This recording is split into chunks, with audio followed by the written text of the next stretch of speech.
बच्चों, इस वीडियो में हम लोग sound, letter, alphabet, vowel, consonant और सेमी वॉवेल के बारे में जानकारी प्राप्त करेंगे। आइए अब हम लोग पहले लेटर को समझते हैं।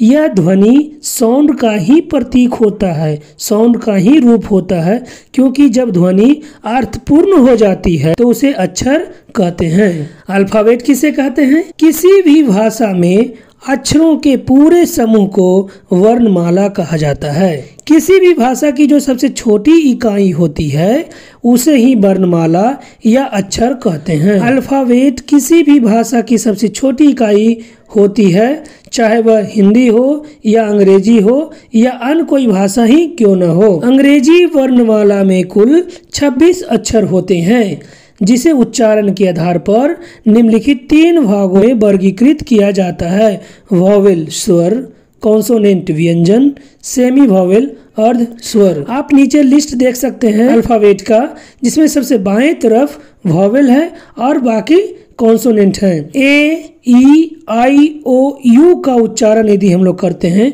तो हमारा मुख का कोई हिस्सा एक दूसरे से टच नहीं करता है, जबकि B, C, D, F, G, H, J, K, L, M, N, P, Q, R, S, T, V, X और जेड का उच्चारण करते हैं तो मुख का कोई ना कोई हिस्सा एक दूसरे से टच करता है। W तथा Y को सेमी वॉवेल कहा जाता है, क्योंकि यह जब प्रारंभ में होते हैं तो कॉन्सोनेंट की तरह उच्चारण देते हैं और यह जब मध्य और अंत में होते हैं तो वॉवेल की तरह उच्चारण किया जाता है। वॉवेल और वॉवेल साउंड, कॉन्सोनेंट और कॉन्सोनेंट साउंड अलग अलग होते हैं।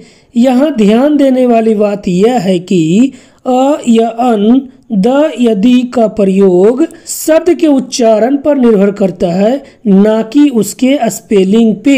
इस आधार पर कुल 44 लेटर्स होते हैं, जिसमें से 20 वॉवेल साउंड तथा 24 कॉन्सोनेंट साउंड होते हैं। इसी के आधार पर हम लोग आर्टिकल चैप्टर का अध्ययन करेंगे। यह आर्टिकल की बेसिक जानकारी हम लोग प्राप्त करते चलेंगे। आइए अब हम लोग वॉवेल साउंड स्वर ध्वनि को समझते हैं। वे अक्षर जिसका उच्चारण स्वर तंत्र वोकल कॉर्ड की सहायता से खुले मुख से उच्चारित किए जाते हैं, उसे ही वॉवेल साउंड स्वर ध्वनि कहते हैं। Vowel A, E, I, O and U को कहते हैं, जबकि वॉवेल साउंड में इसकी संख्या 20 हो जाती है, जो निम्नलिखित है। जो 20 रूप है, जिसका सिंबल, उसके हिंदी लेटर तथा अंग्रेजी शब्दों में उसके उच्चारण स्थान दिया हुआ है, जिसे आप अभ्यास कर सकते हैं। इस पर विशेष चर्चा हम लोग आर्टिकल चैप्टर में करेंगे। आमतौर पर एक स्वर ध्वनि संज्ञा वॉवेल साउंड नाउन के साथ आवश्यकता अनुसार आर्टिकल अन या दी का प्रयोग किया जाता है। यहाँ याद रखना है कि वॉवेल साउंड हिंदी अल्फ़ाबेट से संबंधित हैं। यदि उच्चारण करने पर पहला अक्षर ध्वनि अ, ई, उ आदि रहे तो अन या दी का प्रयोग करेंगे, चाहे वह लेटर कॉन्सोनेंट ही क्यों न हो। यहाँ पर देखिए कुछ उदाहरण में दिया हुआ है, जिसका पहला अक्षर कॉन्सोनेंट भी हो सकते हैं और वॉवेल भी हो सकते हैं, परंतु उसके उच्चारण के अनुसार आर्टिकल का प्रयोग किया गया है। अन umbrella, on आइडमैन, an orange, on elephant, on SDM, on MA, on our एगो, अन एक्सरे रिपोर्ट, अन एक्समस ट्री इटीसी। आइए अब हम लोग कॉन्सोनेंट साउंड व्यंजन ध्वनि को समझते हैं। वे अक्षर जिसका उच्चारण स्वर तंत्र वोकल कॉर्ड और मुख के अन्य भागों जैसे होंठ, जीभ, दंत, तालु, मूर्धा आदि की सहायता से किया जाता है, उसे कॉन्सोनेंट साउंड व्यंजन ध्वनि कहते हैं। इसकी संख्या अर्ध स्वर अक्षर, सेमी वॉवेल लेटर सहित 21 होते हैं, परंतु उच्चारण के अनुसार इसकी संख्या 24 होती है, जो निम्नलिखित हैं। यहाँ पर भी इसके सिंबल, उसके हिंदी लेटर तथा अंग्रेजी शब्दों में उसके उच्चारण को दिया गया है, जिसका आप लोग अभ्यास कर सकते हैं। यहाँ भी याद रखना है कि कॉन्सोनेंट साउंड हिंदी अल्फ़ाबेट से संबंधित है।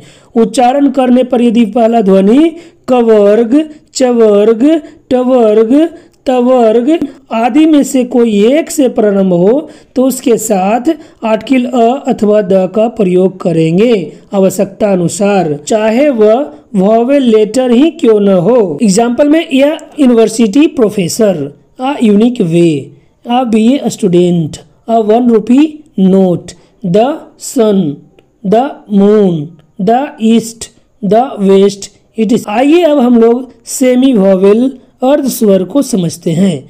सेमी वॉवेल अर्ध स्वर W तथा Y को इसके उच्चारण के आधार पर इसे अर्ध स्वर कहा जाता है, क्योंकि जब यह वाक्य के प्रारंभ में होते हैं तो यह कॉन्सोनेंट की तरह उच्चारण होते हैं, परंतु जब वाक्य के मध्य अथवा अंत में होते हैं तो यह वॉवेल की तरह उच्चारण और अर्थ देते हैं। इसी कारण से इसे सेमी वॉवेल अर्ध स्वर कहा जाता है।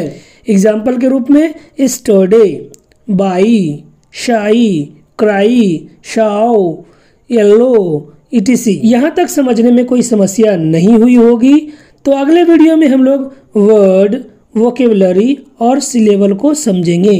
तो आज के लिए बस इतना ही। धन्यवाद।